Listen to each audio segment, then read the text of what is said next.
As believers, we are called to flee temptation. But how do you flee temptation?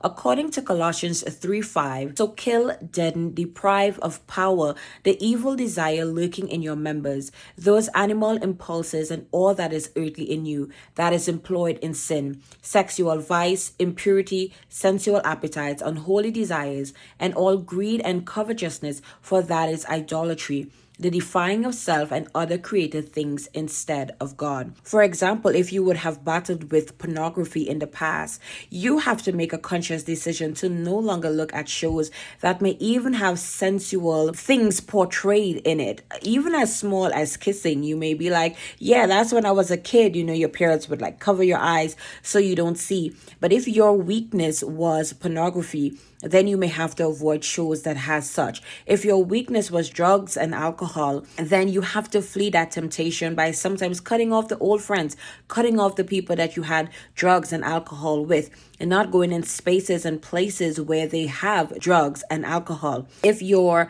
weakness was backbiting or talking ill about people, then when your friend call you up on the phone and say, hey girl, did you hear? Did you hear? You have to say, I don't want to hear. And it's not because you are being a bad friend or because you're being a snub, but it's because you are trying with everything in you to flee temptations. So of course, the word of God gives us the blueprint. We have to kill it. We have to deprive it of power. And we do that by setting healthy boundaries. So I want to encourage you today, if you are struggling with something, flee that temptation. God has given you the power to do it. You can do all things through Christ.